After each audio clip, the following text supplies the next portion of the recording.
Welcome to CPG Vibes. No scripts, just chat. I'm Alex Baer. And I'm Wade Yenny. Each episode is recorded live, and we talk all things food and beverage, and so much more. Feel our vibe and search for CPG Vibes on Apple Podcasts or Spotify, and make sure to give us a 5-star review.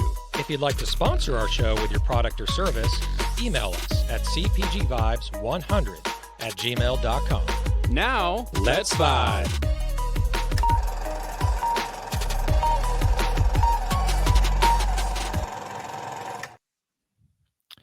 All right, welcome to episode 154 of CPG Vibes. Hope everyone is doing well out there in CPG land and abroad. This is as you can tell, it's not a special edition episode, but it's still special, right, Wade? Always. No, every episode's special. It's like your kids. You can't pick a favorite. Exactly right. Exactly right. And we love these because it's just us two. You know, it takes a talented, not to toot our own horn, but it takes talented individuals to carry a show for an hour where it's no script, just chat. And we're going to continue to attempt to do that in the best fashion that we can. So today's episode, we're covering two main topics, which is why brands fail. It's kind of like the polar opposites. It's why brands fail and new brands we love, right? And that's a pretty pertinent topic where a lot of brands are shutting down right now, or perhaps there's acquisitions. Some are good, some are not good. Some are a rescue versus a real acquisition. So we'll talk about different strategies and ways to prevent your brand from failing and common pitfalls that a lot of brands fall into. So, but before I do that, I always have to ask, Wade, how you doing, brother?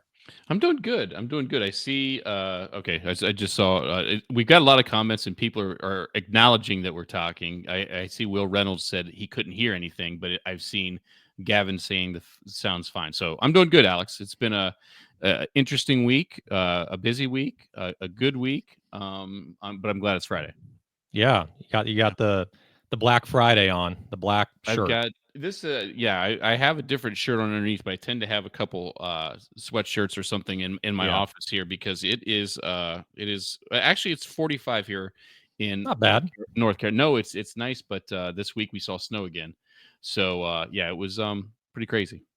Yeah, it's funny that they're talking about at least one person couldn't hear the audio, is because before we went live, we were no script, just chat.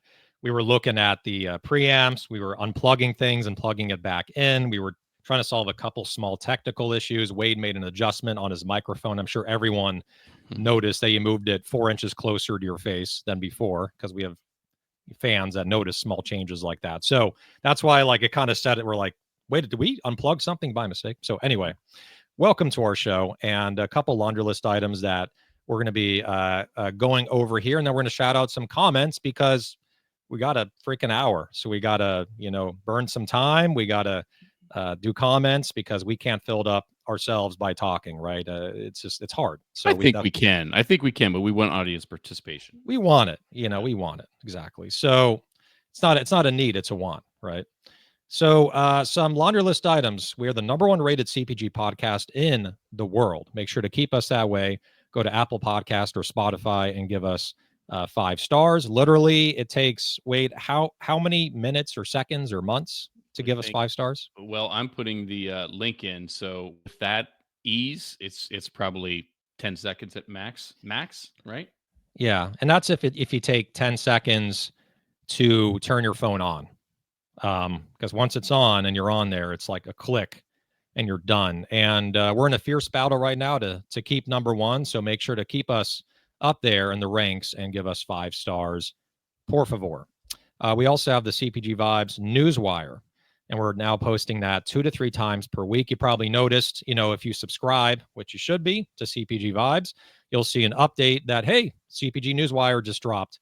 And it's no chit chat, just facts. I think what we love about the Newswire, and we're going to get Wade to do some episodes, I promise. I know you're hearing my voice more than Wade's on the Newswire, if you've listened to it, is that we report just the big news, right? There's a lot of like other news wires that say like, oh, Nanny's Crackers got into 3 new stores in the Charleston area of South Carolina. It's like, okay, that's great. But we're more covering the national news, the big news, but we also are highlighting emerging brands that are part of that news, like Ouroboros being acquired, this week by Next and Natural, stuff like that. So emerging brands we cover, national brands we cover it all. CPG Newswire, make sure to subscribe to CPG Vibes, and you will get notified when the Newswire goes out, the minute that it goes out, 2 to 3 times per week. We have this week's sponsor, which is Rich Nuts, and a little bit about them. I'm going to read it right now. So Rich Nuts was founded by firefighter paramedic Rich Powells, who solved his own digestive issues by learning the power of sprouting. He discovered the simple, natural process of germination as a way to mitigate the digestive issues caused by eating raw nuts. I didn't know that, Wade, until I got to know them, that regular raw nuts causes issues digestively, but sprouted is better. Were you I, aware? Because I I wasn't. I did, but primarily because I served as an advisor, mentor, whatever the term was, for Daily Crunch There you go. several years ago, and Yep. their big selling point, one of them is also sprouted. So I did know it, but I did not know it prior to that. Yep. And so they have a WeFunder campaign also running, wefunder.com/rich nuts. And they unfortunately cannot make it to the show today. So they're going to be on another show. But if you go to wefunder.com/rich nuts, plural, they're already at $111,000 after literally 1 week. And if you invest now, you can get banked in at the better valuation. The next 88,000 that goes in will get the better valuation. So Rich Nuts is our sponsor for that. And what else do we have? We have our YouTube channel, which is youtube.com/@CPG Vibes. And then, of course, we have our backwall sponsors. Yeah, Gavin Conkle said, fantastic tasting nuts. I want to screenshot that and put it on a t-shirt and give that t-shirt to Gavin at Expo West so he wears that. I like it. Yeah.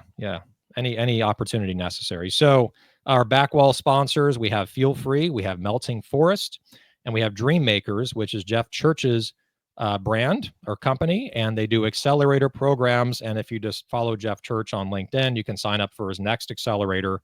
He's the man that built Suja to over 100 million through, I think, 11 funding rounds. It just makes your head spin on how much, money that they needed to really raise and how many rounds to get the brand to where it is today. So he was the CEO and co-founder, co-creator of Suja. So that is the Dream Makers right there. And I think besides that, am I missing anything at all? No. But before we talk about why brands fail, which we're going to talk about these topics, I've got two things I want to mention. First is, and I'm sure this will be coming on the Newswire, but did you see yesterday that Celsius Holdings acquired Alani Nu, which is another healthy-ish, quote unquote, Healthy-ish. We don't need to go down the rabbit hole with that. No. Energy drink, $1.8 billion With a B. With a B. Yeah. So Celsius, and what's interesting with Celsius is I wasn't overly familiar with that until I came back east here to North Carolina, and it is the energy drink in a lot of channels. It's just blown up, right? And Alani Nu, I was kind of lesser, but kind of in that same segment. But so yeah, that happened, I think, in the last 24 hours. So pretty significant there. So I wanted to mention that, and I would be remiss if I didn't at least acknowledge myself. And congratulations. That's right. Thank you. I did receive a promotion this week at V-Driven. Very happy. Very, things are going great. Not that I didn't expect they would, but yeah, that happened. Complete surprise on Monday, and it's we're off and running, and love it. So yeah, just want to express gratitude towards the company, obviously Luke, my boss, and just looking for big things ahead. Yeah, no, you're doing great with V-Driven, and V-Driven is awesome. I've referred some business over to you guys, and fantastic organization. Luke Abbott wears his heart on his sleeve. Wonderful. I don't, boss is one word. I call him a leader, a team leader, and Absolutely. and inspires other people, and incredibly nice and down to earth.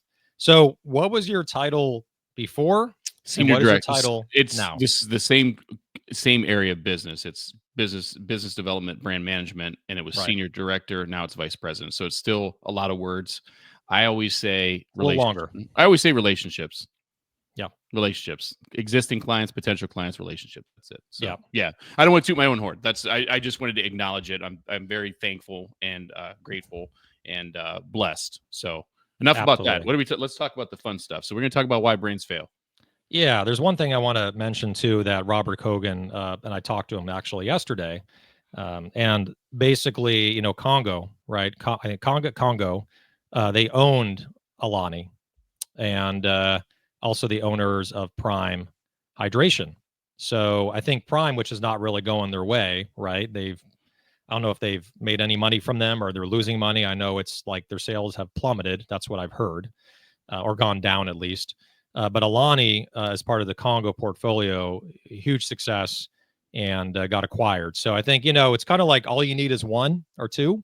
Mm-hmm. If one doesn't do well, or if five don't do well, if you have that one that does amazing, then it kind of makes up and is more than a wash. You actually end up on top. So congrats to Congo. And all right. So, yeah, we can talk about why brands fail. I'm going to hand the torch over to you, Wade. Usually I go first, but I'm going to have you go first. And I'm just going to sit here and listen and enjoy. So, Love it. No, I like it. yeah, you're getting more attention this week because of Oh your my gosh. promotion. So, There you yeah. go. There you go. Yeah. Well, I don't, there's not a cookie cutter answer for this. And obviously, Alex, I'm sure you're going to share some of your personal experiences, over your journey. But I think, as I talk to a lot of people in my new role, I'm always surprised by the range of people that I'm talking to, and so many people are in this space, right?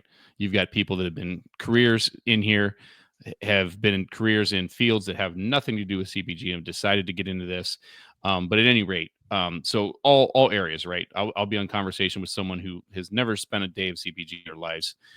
But as I start talking through just some general things about business, whether, I'll just name off some rapid fire, right? So we can talk about category reviews, free fills, deductions, slotting, promotions, just things like that. And everything that I just mentioned, something should be ticking in your head. It should be dollar sign, dollar sign, dollar sign, dollar sign. And so I think one of the primary reasons most brands fail is lack of education, experience, or just simply understanding getting into this. And then number two, it's a very simple answer: money, right? I mean, it's money. There's never enough money. You're constantly raising, and again, I'm sure you're going to contribute to this well. Money, money, money, money. And if you think you need X, you probably need 10X. And if you think you need 10X, you probably need 100 or more. It's just there's never enough money. And when you think about money, it's not about all those things I said as far as slotting, as far as deductions and all those things. It can be as simple as raw materials, packaging, supply chain, and things that it takes to get. So, again, we talk all the time: inch wide, mile deep, all those things, right? But it doesn't matter if you have followed that structure. If you get a 400 store chain and you land that, um, what does that look like? I mean, it means you need capital for 400 stores to produce 400 stores worth of inventory and backup inventory to replenish and all those things. So it's not, you could have a very successful business, but if you land the next account and you're not prepared for the ramifications and the growth of that account, you're you're not necessarily going to fail, but you're going to have problems, right? And lastly, and I'll just leave it this because I know again you're going to touch on this.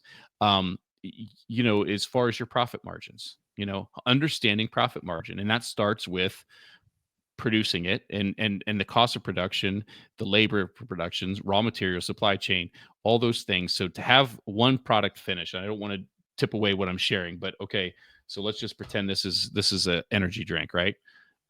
So I produce this energy drink, and every single penny that costs to get into that energy drink, that's the starting point, right? And then I need to consider getting that energy drink to my distributor. Okay, whether I'm delivering it, whether it's a 3PL delivering it, or whether a distributor's picking it up from me, there's that cost. And then you have the cost. So then you get it there. Then there's the excuse me, the margin from that point to the retailer, and then the markup there, and then the retailer to the Mm-hmm. end consumer and the markup there. So you have to work backwards. So here's your point here that I want the consumer to pay, working it all the way down here. So your COGS versus your ship cost, if you're not north of 50%, you're going to fail. Okay. And in time, and you can tread water in the beginning and you can start. But if you don't have that mindset up front that you need that margin and have a path to get there soon, and relative, that soon's relative. I mean, because obviously in the beginning, you're just starting, you're just building and all those things. And then you can scale and have some efficiencies and reductions as you go. But if you don't have a path to get north of 50% in a reasonable amount of time, you're probably going to have some issues with your investors. You're probably going to have some issues with your finances and your bank account. And it's probably going to be a rough time. And so I'll leave it at that because I know I just shared a lot. So Yeah. yeah. Yeah, it's always going after someone like yourself that's covered so many different bases on the challenges that CPG brands have, whether it's food, beverage, supplements, and everything in between. There's so many challenges and there's so many places that I could start, but I will start in one key area. And Nick Saltarelli, the co-founder of Midday Squares, was on our show a few months back, and he shared a tool, an Excel spreadsheet, very simplified tool on how to calculate your margin and not manufacturing margin. You want to do gross margin. I mean, some people call it like net margin. I call it gross margin, which is essentially your cost of goods sold, freight in, freight out, any kind of promotions, right? That could be running, and labor. And not only labor on the manufacturing side, I'm talking labor like salespeople or brokers, like, because you're hiring people in that region. So if you want to get the true margin of your product, you calculate all these things and you're probably going to be potentially pissing in your pants. You're like, holy shit, I thought I was at 60%. I'm only at 25%. And then, but a lot of founders, some, I should say, find out too late that their margin is too low when they look at their P&L after the end of the quarter. And they're like, wait a minute, I lost more money than I thought, or I lost money. I thought I should be profitable based on my gross margin. So it all starts from that tool of being like, I got to make damn sure that my gross margin is, I mean, I tell my clients 70% plus, which is really hard to get to. But if you want to cover all the basis and the promotions and the advertising and the the oh shit moments, something went wrong and we have to remake the product, or freight shipment didn't get picked up, so you're paying chargebacks you didn't think you had to pay, or warehouse activation fees, then it becomes a whole new ballgame where your margin goes down. It gets cut all the way to a very low amount where your sales and your gross profit cannot cover your expenses, and that's when you're losing money on your P&L. And then we have a comment negative 25 from Robert. So that all the costs, contribution margin. That's exactly right. And that all the costs are going up. That's the other thing that brands are facing right now, where potential tariffs, right, from Canada, Mexico, potentially. And then you also have supply costs in general, bottles, caps, labels, aluminum, freight costs, for gasoline, for trucks to bring the product from the warehouse to the store, or from the co-packer to the warehouse, and vice versa. So all these things are really stacked against the brand from the beginning. But the one control mechanism that you have is to lock down a very strong gross margin before really going to at least a major launch. I understand, in the first 6 months to a year, when your economies of scale and you're not making a lot of products, your costs are higher. You may not be profiting as much, but you got to have a clear pathway quickly to gross margin. And I think that's where it all begins. And I'll add one more thing here, because we can talk for a long time on this, is just watching who distributes your product. Are they true partners? Are you going to collect what you bill them? Or are you going to get a lot of surprise chargebacks that you didn't know was coming? You send a PO for 50,000, you get back 25,000 or 30,000. And now you're like, I was expecting my chargebacks baked in to be maybe 5%, right? 10%. That was my projected chargeback. And you bake that into your margin, to your cost of what you sell for.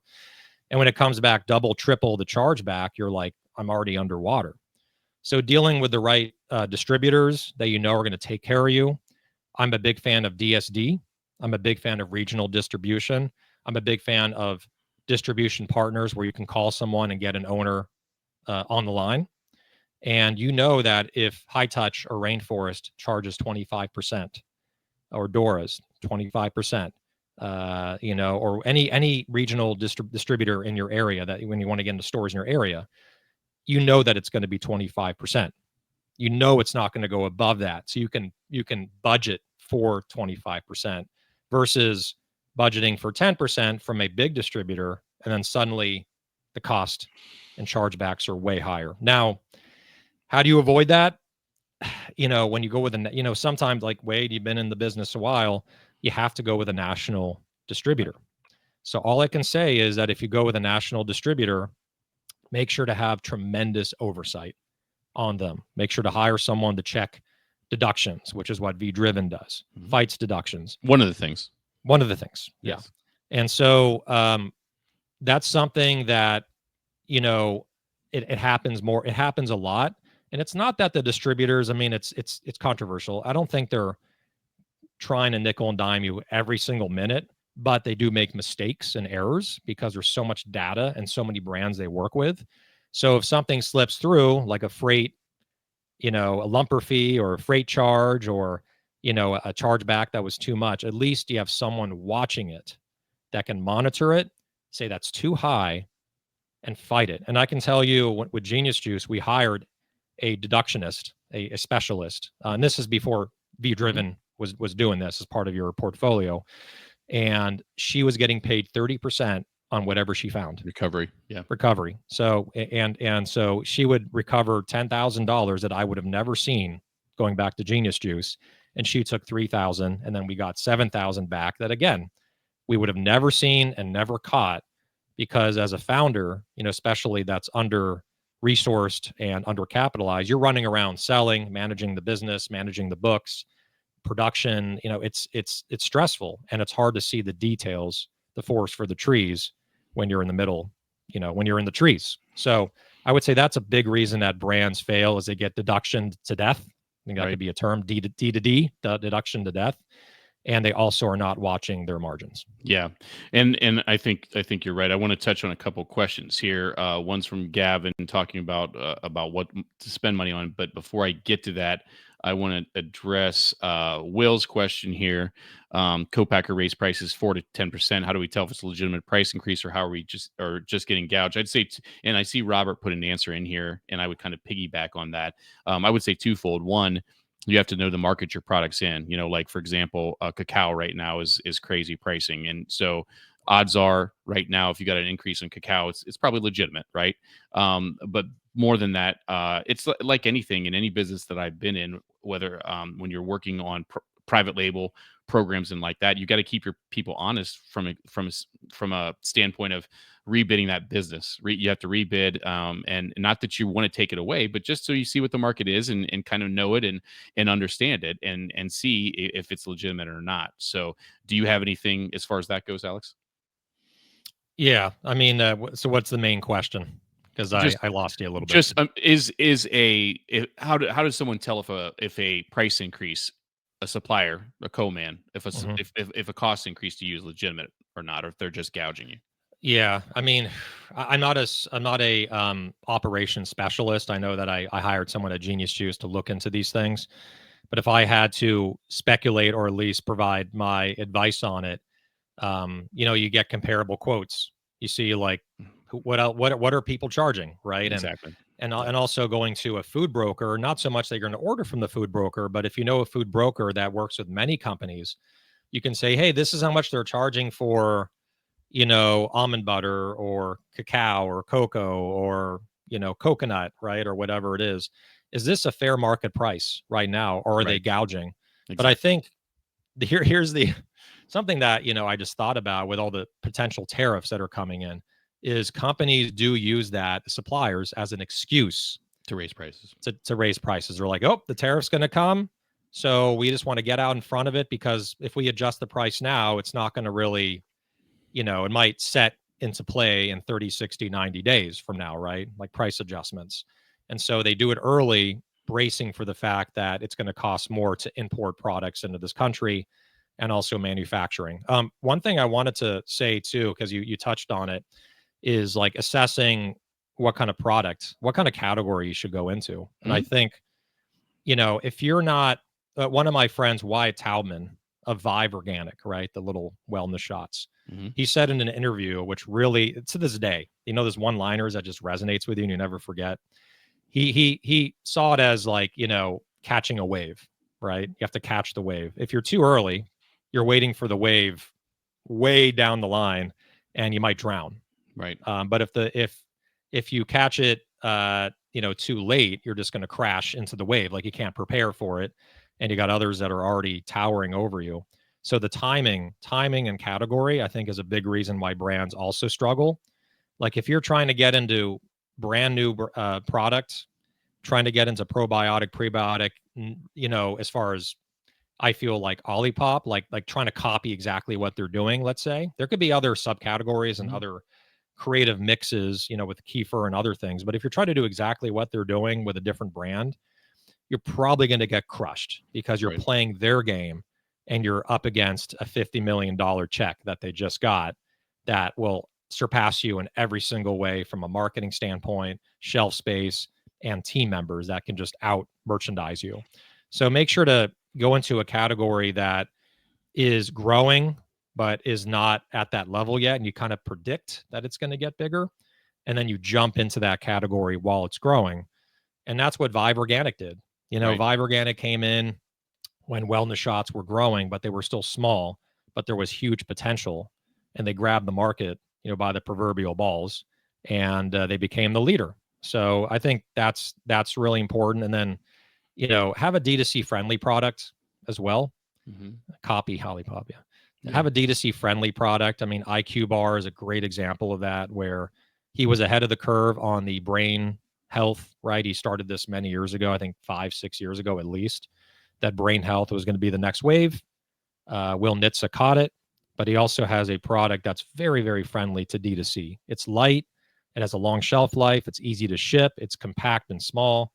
So I think he made the right choice there. Getting a refrigerated like Genius Juice coconut drink is very difficult for D2C, and the costs are also higher for shipping and distribution. So just pick a category where you can grow, you can sustain margins, and I think shelf stable is always better, not necessary, to preserve better margins. Yeah.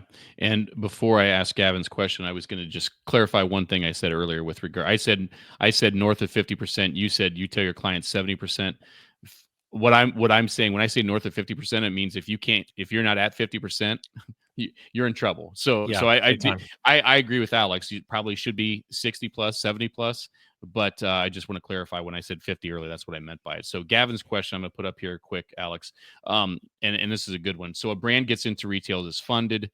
Where should the brand spend immediately after slotting? So I think that's the inch wide, mile deep. That, from my perspective, I'm going to let you answer it first, and then I'll tell you what I think. So what do you think?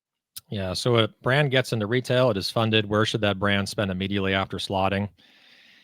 It's a really great question. If I had to, from my experience, it depends on the product, depends on the category, but I like investing in a sales team that could take care of the stores and support the stores, right? Like on a store level, meaning that you get proper shelf space, because that's the biggest thing that I see why brands fail, right? Going back to our title, specifically in retailers, is it just kind of disappears on the shelf.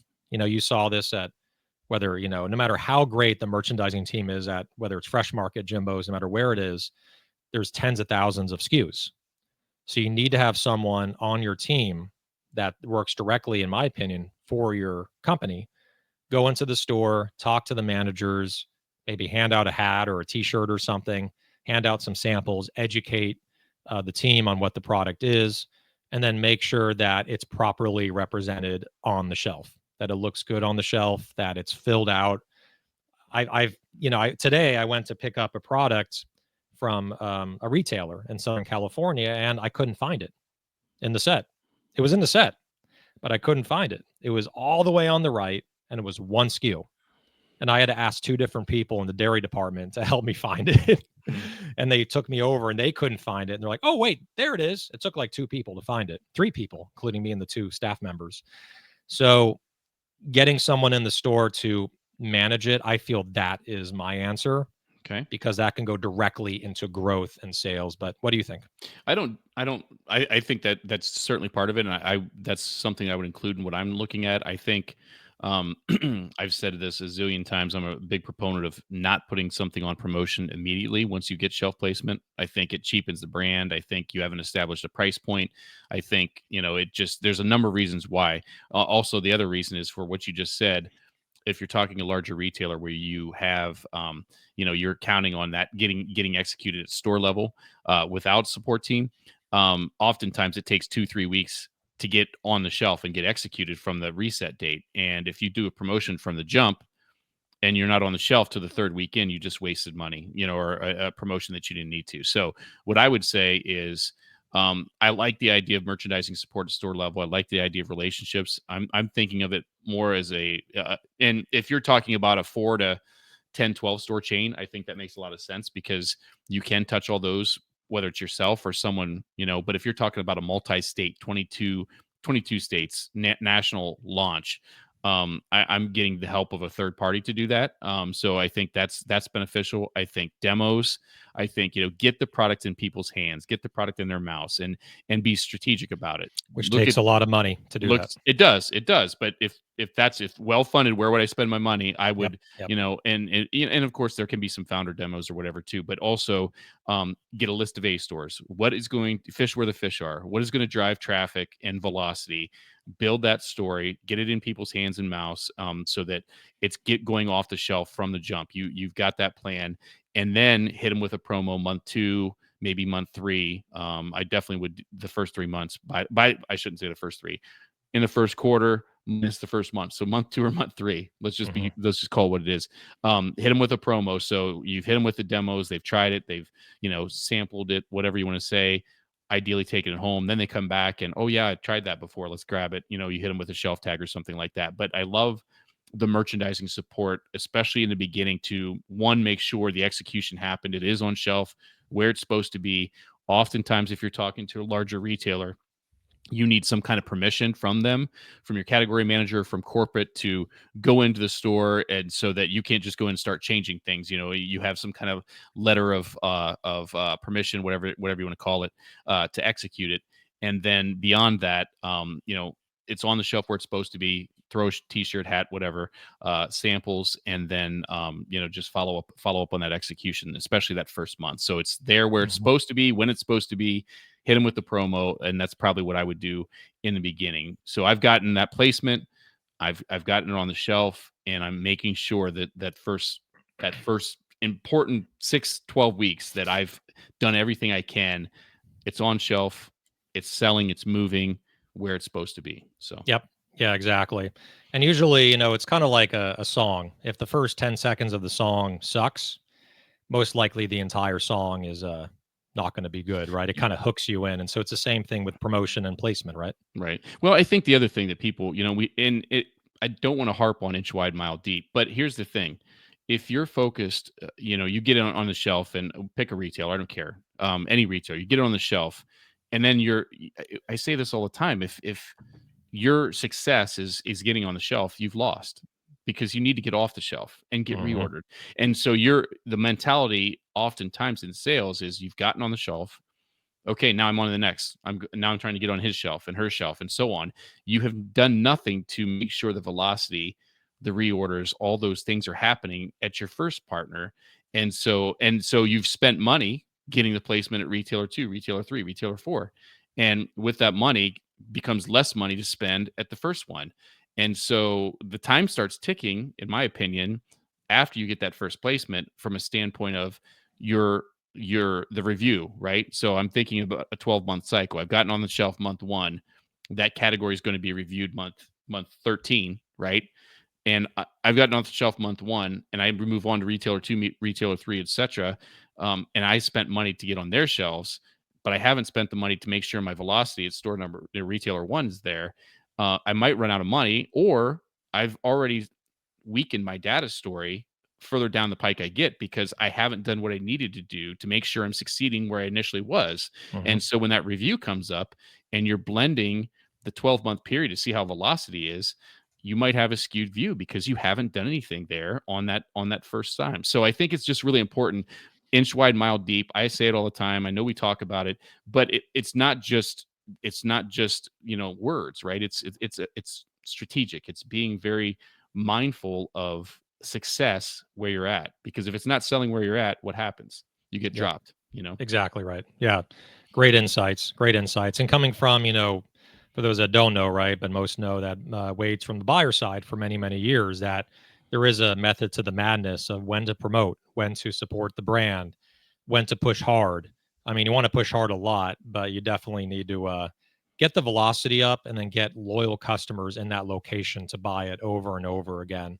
And I find like in the stores that we succeeded at the most with Genius Juice is we demoed there, and we typically demoed at the top 20 to 30% of the Hmm. stores. Not all of them, but the Fish where the ones, fish are. Fish where the fish where fish the are. fish are, 80/20 rule, Yep. and so we went to like, Whole Foods Venice, Whole Foods Glendale, Whole Foods, South Pasadena. Like these are the top, top 10 Whole Foods locations in SOPAC. And we would do demos and all this stuff and give out coupons. And as long as we got a few loyal customers that shop there every week to love the product, they just buy it over and over again. And that carries the velocity in that store. You don't have to get 1,000 people to buy one, but you can get one person to buy 1,000, right? Right. Or 100 or 50. So, Well, yeah, and I think something that would come up with that too. People are going to ask, like, how do I know what the top stars are, what stores are, where to go? data. Well, data, but whoever gave you the approval to be in Yeah, the stores they have it. has a list of what their top stores are. Everybody does, and so 100%. they should be able to help you with that 100%. But this is questions for you from Gavin. There's a lot going on in the chat, so I apologize. What's weird over the last week or two, um not everything is appearing, so you see me looking back and forth. I see it over here, but I don't see it here. But anyways, Mhm. Alex, Gavin's asking, how important is doors versus quality of doors? Lots of variables for marketing to work and making investors happy, but velocity is critical with mile deep, mile wide. How do you balance Yeah. make And investors happy? I have two other comments that I'll make after, and I'm gonna keep this one. Let's see where to go. Yeah, there it is. I'm just gonna keep it up there so I can reference it. Okay. Um, and so with this, quality is everything because I've seen brands that build a story for investors by being in 300 doors or 500 doors, but they do exceedingly well in those doors. So they're showing a proof of concept that as a brand, if we put resources and time and we go into the right market strategically in a couple hundred doors, 300 doors in our local region, or even in a couple key regions, this product flies and does really well. I mean, Olipop's first investment, right? Just using a big example, they raised, I think, 2.5 million or a couple million when they were not in that many stores. But in the stores that they were in, they showed a very, very strong velocity story in Northern California and in Erewhon in Southern California. They put demos in, they put coupons. Yes, they had initial money, but they showed the story and then they raised more money and then eventually expanded. You don't want to go into too many doors with a lack of resources. You want to stay in less doors, work within your means, operate within your means. That if you don't have a ton of capital, but you have enough to launch and do some marketing regionally, do it regionally, build that out. If you have a big national retail opportunity, you may want to say no if you don't have the capital to support it because it looks good on record, it looks good on paper, but it doesn't look good when you launch into all these new doors, like 500 new doors or 1,000 new doors, and you double your footprint, and you don't have the money to support it, and then you fail and you're discontinued, and it's hard to get back in, as you know. So quality to me is everything, showing the story velocity and then raising more money based off the velocity story and traction to eventually support your brand to go further and more national. I wanted to point out one other thing here that because I know we have to get to our next topic, which is new brands we love, right? We're flipping topics, but it also comes down to me, Wade, to the founder Hmm. and how they operate and how humble they are. Because I won't name names because that's not what the show is for, but there's definitely been founders that I have met or that I've noticed where they're the know-it-all. They're like, this is the way that we're going to do it. We're going to drive this way. We're going to, we're going to get over the mountain. We're going to do it together. And I'm holding the flag and I'm going to put it into the ground when we get to the top of the mountain, which is great. But if the founder is ignoring advice along the way, and I was guilty of that at some points, like not listening to the right people or not taking in the right advice at all, all the time. I tried to do it the best I could when running Genius Juice, but it's hard. But if you are not humble and you don't listen to advice, especially from people that have been there and done that, you could fail and you will fail, if you're not open-minded to people around you. And the biggest mistake is we're going to go all the way. We got these big national launches. We're going to go ahead and do it, even though you're telling me no as an advisor, because I want to grow my brand. It's a lot of revenue. It's a big PO, but they don't realize that, once you get in, you're on the shelf. How do you get it off the shelf? Your point earlier. Yep. So it kind of upsets me, to be honest. Like if I meet a founder that is that arrogant and they're not listening and they're just in their own world and we're going to do it this way, I'm not going to listen to people, that could be a recipe for disaster. And unfortunately, I see that all too much. And then they're sitting there a year from now, 2 years from now, they're like, what happened? I got discontinued here and there. I ran out of money. I can't raise more money because my margin's too low. And now they're in a heap of trouble. So I would say move slow, be open-minded, be humble. That's a great formula for success from founders. Yeah, Good things take time. I think we tell people all the time that we work best with people that are humble, and it's exactly what you said. Taking it a step further is, whether you're talking to brokers, sales consultants, what have you, or you start getting feedback. I use this analogy all the time, right? If I get feedback, I'm a brand. I'm just getting started. I have very little distribution. But I think my product's great, right? My parents, my family, everyone at the farmer's market tells me my product's great. I'm ready to go into retail, and I make my first presentation to a 3-store chain in Timbuktu, and they say, maybe this, maybe that. Okay. It's not positive feedback. It's feedback, and that maybe they need to make some changes. I, as a founder, I have to be humble to listen to that, but I may not make a lot of changes based on that 3 stores. If I hear the same thing from a 400 store chain, probably bears a little bit more weight. But the point is that you're hearing the same thing over and over and over. And as a founder, you have to be humble enough to respect that and understand that and be ready to iterate and make changes, right? Because if you're set in your ways and you're getting the same thing, where there's smoke, where there's fire, if you keep hearing the same thing over and over again from people that are making decisions, it doesn't matter what you think. It doesn't matter what the people at the farmer's market thought. It doesn't matter what your next door neighbors thought. The point is that who's putting it on the shelf or going to get you in the stores has an opinion.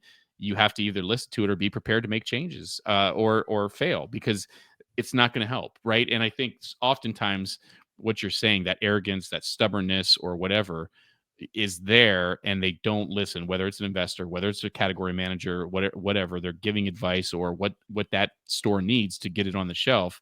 You have to be willing to accept it. You don't have to like it, but you have to be willing to accept it for what it is. Exactly right. Exactly right. And Jeff Likovsky, a comment here, Alex, that is so true. Founders sometimes keep their brand decisions too close and refuse to take constructive feedback or suggestions from others. Not every founder is Steve Jobs, right? So it's, yeah. Well, let's switch gears. We have and again, I want to remind everyone that our sponsor for this episode is Rich Nuts. They're delicious sprouted nuts. They're organic, and they have a WeFunder campaign that is running. WeFunder.com/rich nuts. They're already at 111,000 for their campaign within literally a week, and we helped them. Genius Dreams helped them build their campaign. I'm tooting my own horn now because you tooted yours. So. But here is the page there, wefunder.com/rich nuts. So our next topic is, I'll take the first turn here. I'm just going to show them. I went to some stores, over the last weekend. I went to a couple stores today. And the first one I'm going to highlight here, she sent me this. Did she send you anything? I don't know what it is. I can't see it. I mean, I see it, but I can't tell it. It's called Kif. Kif. She did not send me it. It's nature's soda. So I got one up on you. Finally, it took weeks because you were nailing me every single week, like getting something, and I didn't get something. She can send me it. I don't know who she is, by the way. You'll have to tell me, but that's Yep. okay. So Caroline Brain, Okay. she's the CEO and founder of Kif, and it's Kif and Co. And it's a kefir water. It's a probiotic drink. I can't put it over the keyboard too close because it's dripping right now from the fridge. But cherry lime mint, guava basil, lemon ginger cayenne turmeric, and passion fruit lemongrass. And it has real probiotics from kefir or kefir, however you pronounce it. Mm-hmm. And it's put into this can, and it's super, super alive and very, very low sugar.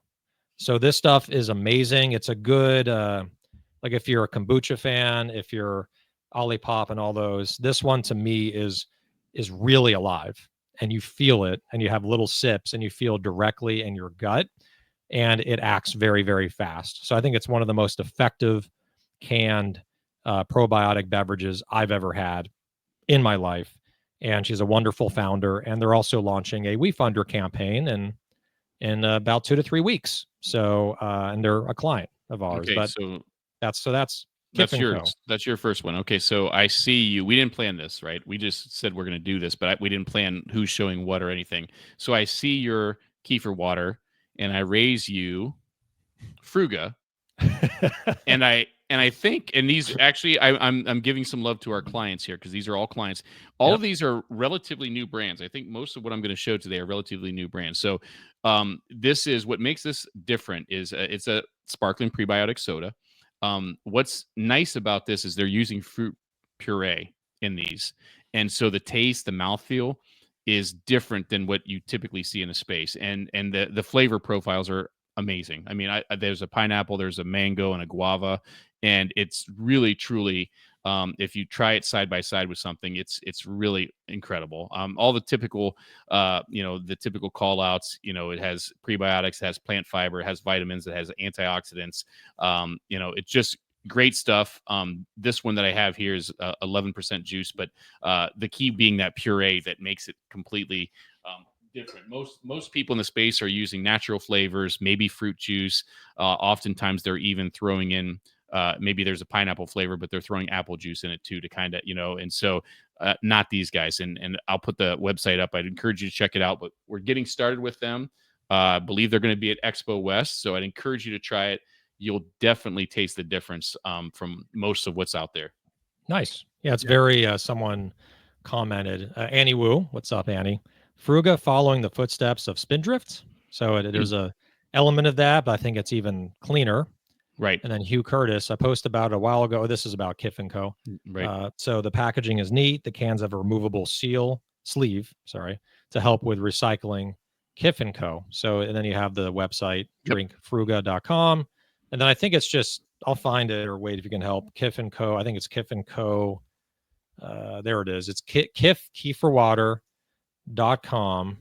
And it's slash, at least here, it has a slash in there. But okay, so I'm going to re-raise you. Okay, I see your Fruga, and I'm going to re-raise you. I'm not going to go all in, but it's going to be a lot of chips for this. Laurel's Classic Latte. Okay.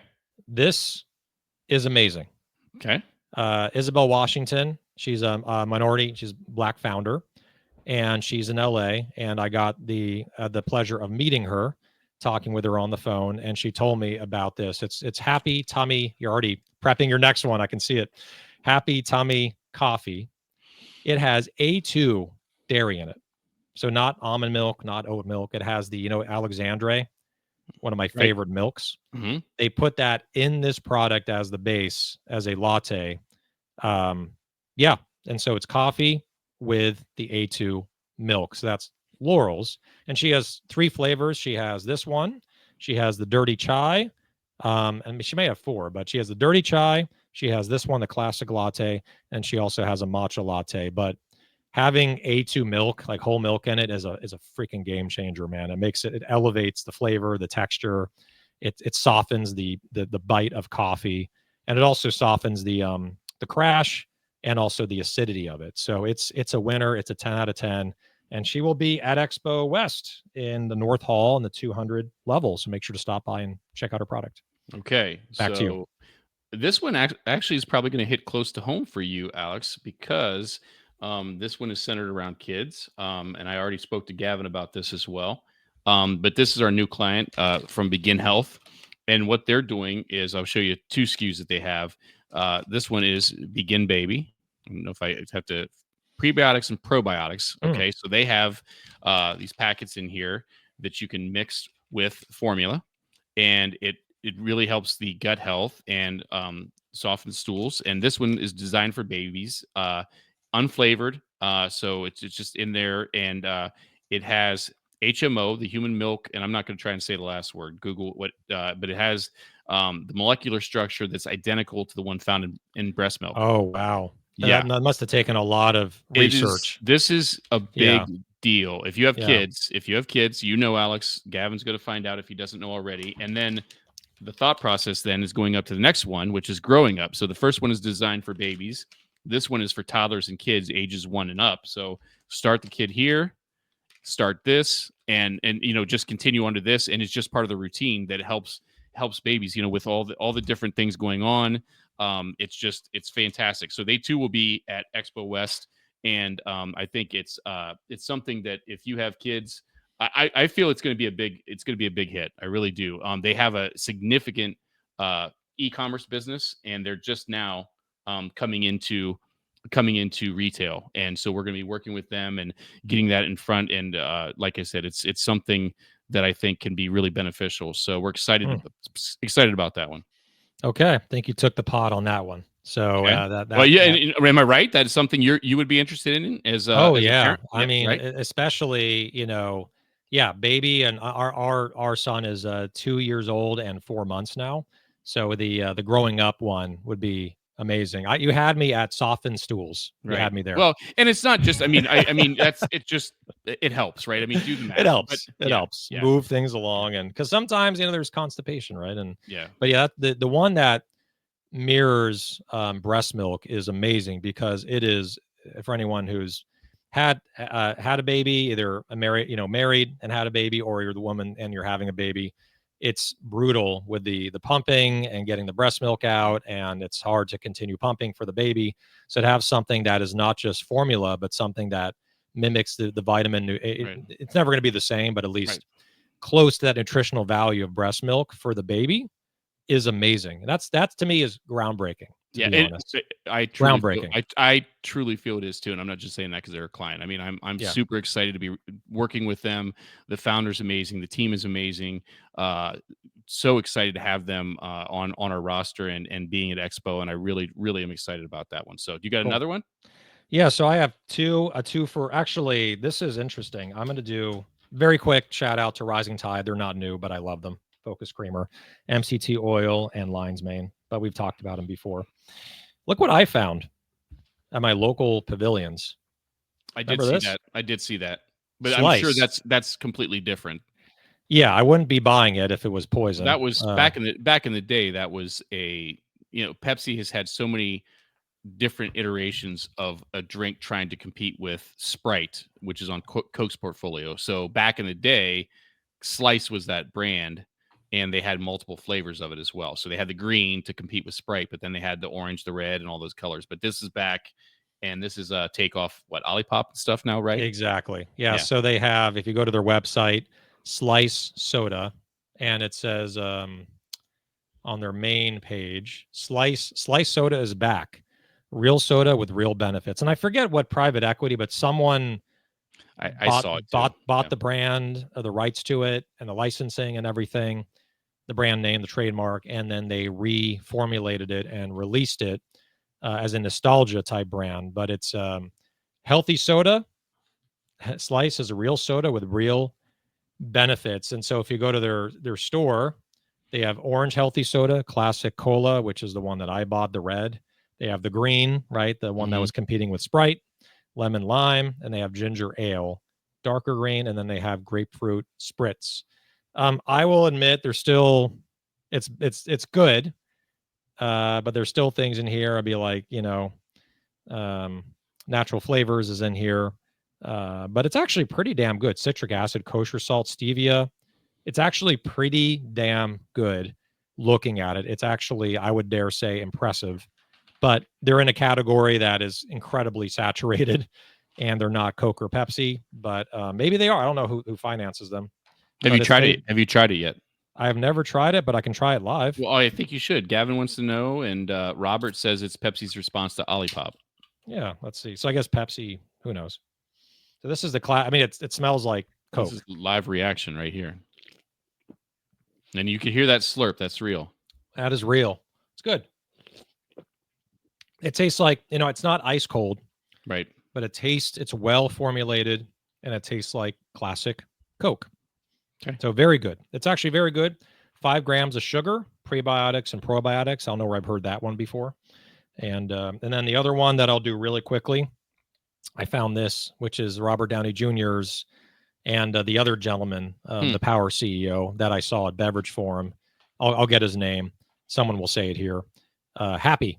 So this is Happy Coffee. I know they have like a box of ground coffee. A 6 out of 10 response. No. But this is cold brew coffee, Happy. And I believe, unless I'm wrong, that this is Robert Downey Jr.'s brand. And then the other gentleman that is helping to that helped grow it and started it. Robert wants to know if you would buy a 6-pack of that slice. I would rather buy a 6-pack of like Perfy or something like that. Perfy or Olipop. Perfy has a new cherry cola that just came out, and it doesn't blow my hair back, whatever hair I have left. Certainly wouldn't blow your hair back because you have no hair. But with all that said, 6, 7 out of 10. It doesn't offer anything really different, and the other ones are cleaner than this. This has more ingredients. So. All right, so you did 2 real fast. I'm going to try and knock out 2 real fast. Yep, we got 1 minute, but I left you no time. But okay, that's okay. Cheers. I'm going to go fast. So the first one, I got to put my links in here.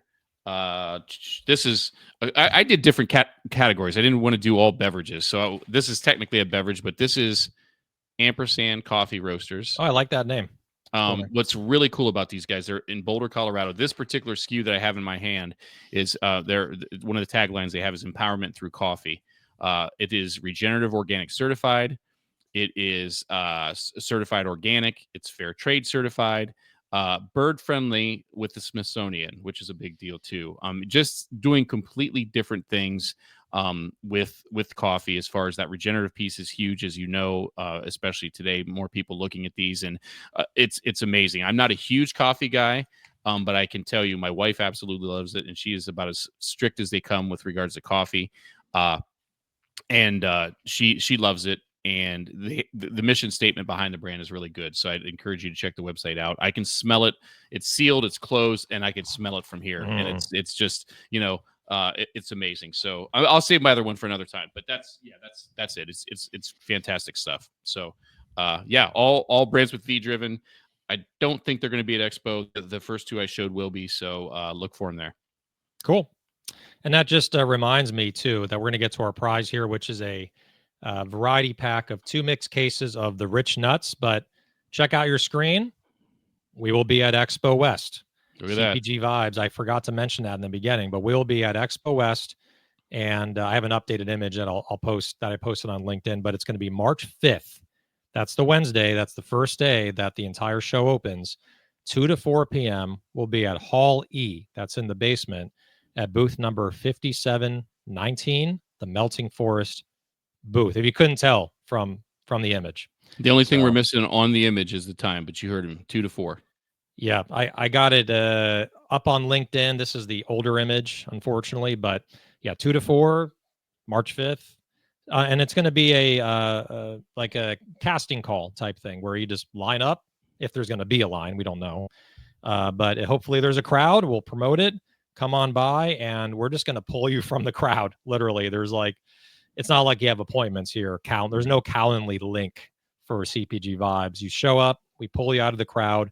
You sit down with us on the mic. It's a live show that will be broadcasted live on LinkedIn, plus recorded to go on Apple Podcasts and Spotify as a legacy episode. So make sure to come by and see us. That reminds me. We did that one time live here like this when it was us, and we had people here, and we plucked them out of and we should do that again. It's been a while since we've done. Remember? Because that was the one I think I think Danny Stepper jumped in, and there was Yeah. we Yeah. just did. We took them out of the people in the chat Right. one Right. at a time, gave them each 5 minutes. We should do that. It's been a while. That's fun. You know what we can do? We got today is 2/21. Why don't we Yep. do that maybe the week after Expo West? Well, we Pluck. can. I didn't know if you wanted. We could talk about Expo West, right? And Yeah. then yeah. That's good. That's good. I like it. Yeah, we can I like like recap Expo West. We can bring brands on. We can bring Robert Kogan on and whoever else, and they can talk about their experience at Expo. There you go. Love it. That's how fast we make decisions here. You know, there's no Done. bureaucracy. Yeah. All right. So the prize for one more time is going to be 2 mixed cases, one with 3 of each of the energy. Wait, I'm looking at the wrong one. Hold on. Here we go. We can do a gift box for the giveaway. This is one of each product and a nice gift box. And this will be 6 bags of nuts. That's a lot of nuts. Mm-hmm. The retail value is $74.99. Let's call it $75. These are organic sprouted nuts. If there's one time that I wished I was in the audience and not a co-host to answer this question, this is one of those times. I love his product. They have a WeFunder campaign running, wefunder.com/richnuts. They're at 111,000. Invest now, become part of their company, and get equity and a note, get a note and equity into Rich Nuts. So, Wade, we've been so busy talking. Did we think of a question? Maybe one of the brands we showed or something? Yeah, I'm open. We need to give away those nuts. I got one. You got one? Sure. I mentioned one of the products that was started by a celebrity. Who is that celebrity? Big time celebrity. Mm-hmm.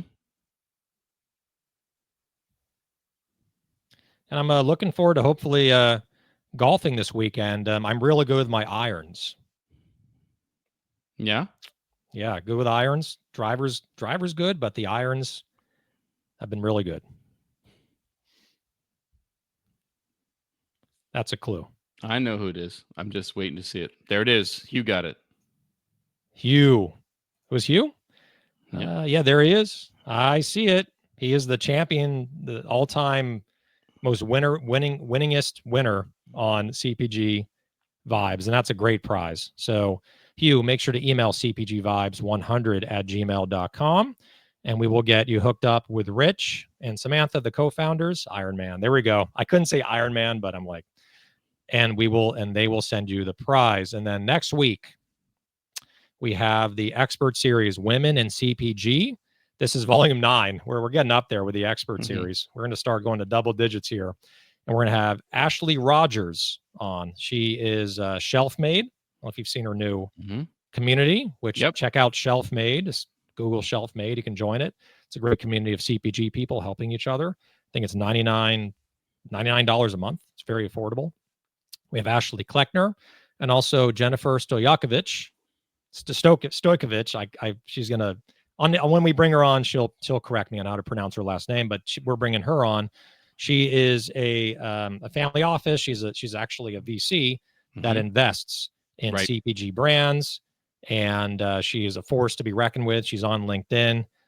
She's raised money. She's run brands. She's done it all. So she's going to be on. All 3 of them will be on for our expert series, Women in CPG, for February 28th. Make sure to check out our CPG Newswire. Again, posting. It's going to post one today to cover the big deal with Celsius acquiring Alani. And make sure to subscribe. Give us 5 stars. If you'd like to sponsor, cpgvibes100@gmail.com. And we will see you next week right here. Same place, same time. That is it. Thanks, everyone. Bye, guys. Wade, take good care, buddy. You too, buddy.